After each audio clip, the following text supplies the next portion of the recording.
Well, how many men did you lose on your ship in Pearl Harbor? Did you lose any there? We didn't lose any. No. We were that. My battle station was the shaft alley, but that's, you know, where we call it all the screws with the shafts that went to turn the propellers over. That's what it's out there, and ours was kind of old. I had to regulate the water to keep the spring bearings cooled off as the shaft was turning. It was real fast, and with no water going on it, it got too hot.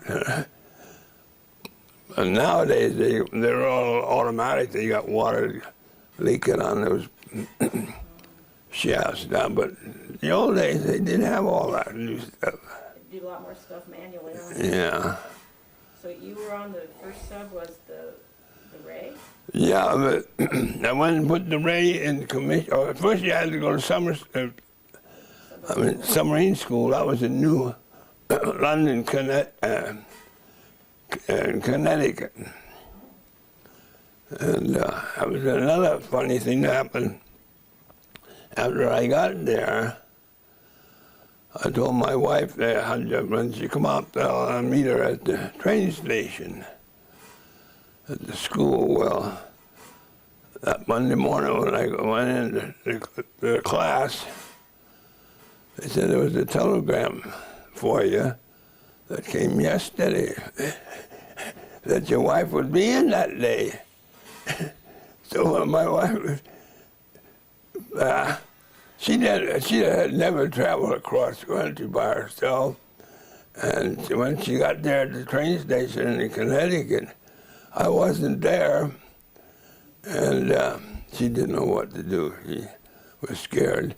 She went up to the first hotel and asked if she got a room, and she said she must have looked like a mess when she come across country on the train, and then her hair and all. But they told her that they'd go to the hotel across the street, that they had some room there. So she did, and then she asked her gal there where the beauty parlor was at, but she knew nothing about the city of New London.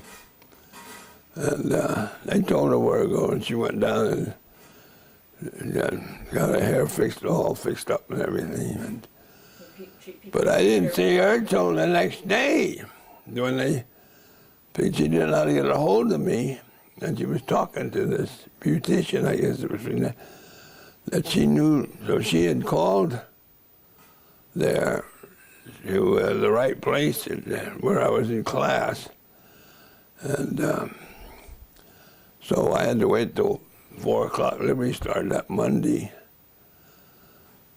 When I went to see her, she was so happy. She was scared. She had never left San Francisco, no farther than Los Angeles. And, were you in a lot of trouble? Huh? Were you in a lot of trouble? No, not then. Once I found her, there, we found a place there, like a little apartment, after a week, and then she stayed there.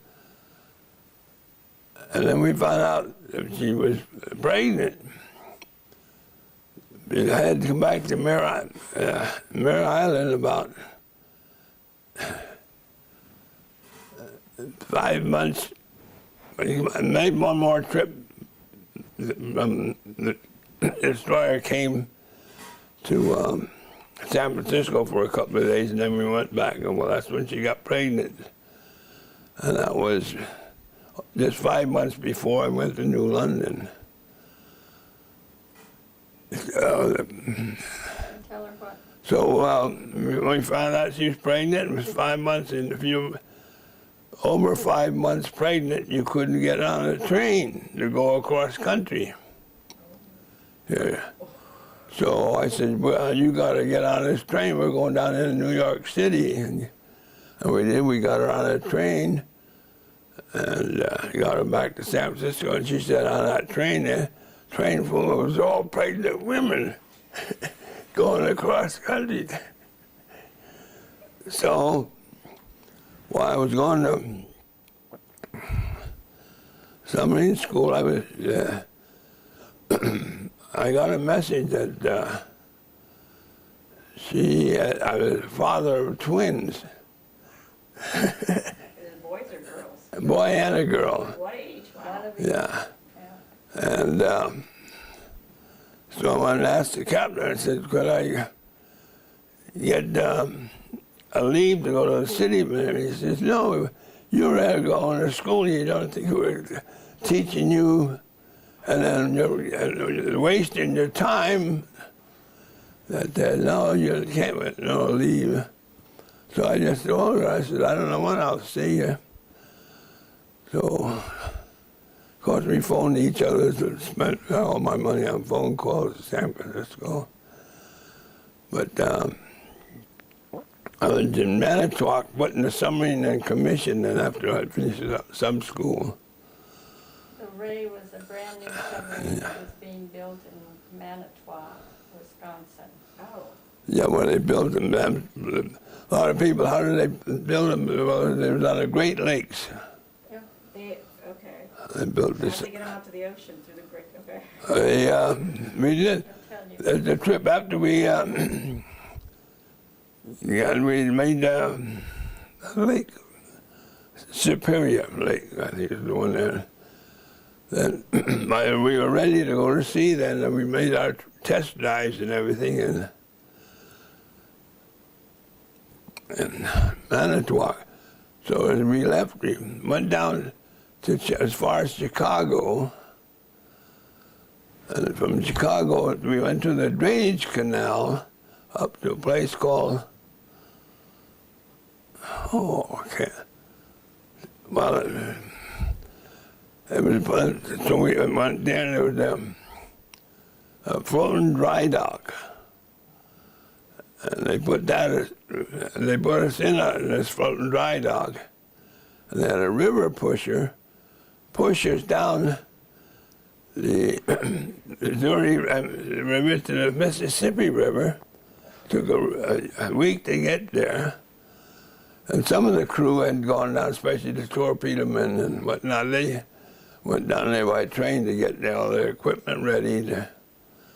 So it was only about 10 or 12 of the crew that we went down. And it was quite an experience going down the river. You went down the Mississippi. Yeah, from Missouri to Mississippi. And if I don't hurt you, what river was close to your hometown? The Missouri River. Missouri River, but I didn't know her then. You didn't wave as you went by. No. So we stayed in New Orleans, I think it was about 2 weeks there. We loaded up, practiced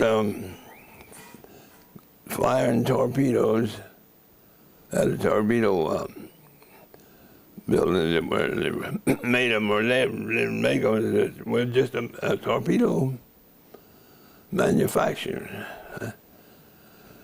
And we went through, from there we went through the canal, Panama Canal, after we left New Orleans, and we went right through Perth,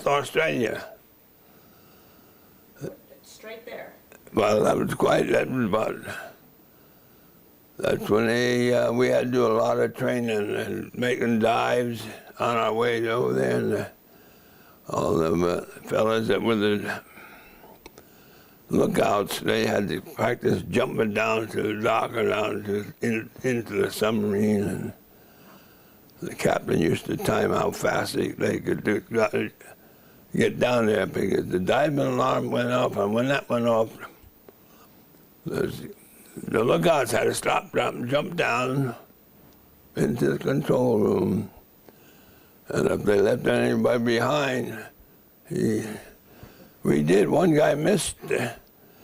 When he jumped, he slipped on his side and fell in the water. And of course, it was the practice. I mean, it wasn't practice for him. He didn't do that just to do it. But we surfaced up, and And we found them in the water there. And then the captain killed me. He said, you're going to have to pay for those binoculars that you lost that you had. But Bet that guy didn't do that again, huh? no, well, he just kept, captain had them jumping up and down and again, training them to jump good because you had to come down, yeah, to the control room. You had to have two drops.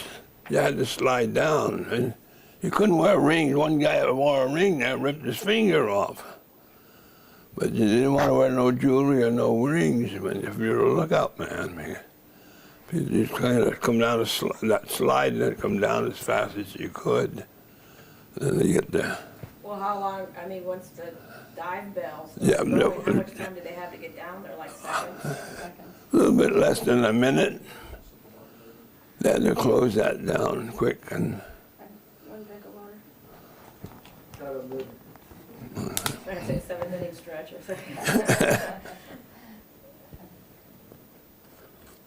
Well, just to go back 1 second, how long was submarine school? I mean, what you're talking about is like... well, the schools were 6 weeks, Yeah, weeks. and then 8 weeks of diesel school. Oh, See, I was a machinist rate, and they changed it to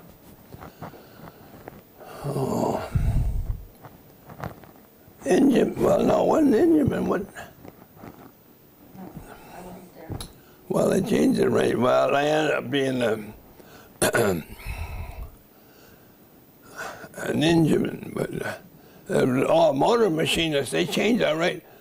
I was a machinist mate, and when we went to some school, they changed it to, what did I say? engine man? The engineman. So it was like the same job, just a different name? Yeah, that name. And then later on, it was changed, I forget, to engineman. That's what I retired out of the Navy as an engineman. Oh, so then you were an engine man the rest of the career? Yeah, well, I just got to run the engine. Yeah, When they made a dive, if I had the engine running, I had to make sure I got everything closed. If I didn't get them valves closed, we'd get flooded. yeah. Well, the captain might get a little annoyed. I don't know, but if you heard the Squalus was a submarine that was sunk in practice, I think it was 1939. Oh, that was the chief that was in the control room didn't get his induction closed. The guy in that water come into the engine room, but the guy didn't have time to close that induction, and then it flooded them. They sunk, but I don't know how many men were lost on that, but the Squalus were finally saved. They had sent divers down. Tell her what it felt like to be depth charged. Oh, you were depth charged. Oh, yeah. It scared the heck out of you. I mean, a lot of guys said, oh, don't. But when once we got out in the Pacific and making these patrol runs out of Australia, they come in towards Japan where we went up toward. And if they spot us and they drop them depth charges, even when you get down to 300 feet, they'll shake you. They explode and then you can... Well, explosions. Yeah, it was like I have to laugh now. It was like a barrel of wine. That's what they would roll them destroyers up there. The spot they would roll them off, or they'd fire them out, and they'd go down in the water. And they'd be tied. Maybe we used to, when they're dropping them, we could hear it click. We know that it's going to go off. But if you don't hit that click, you won't be here. There were a lot of problems at the beginning of the war of our own torpedoes sinking our own ships.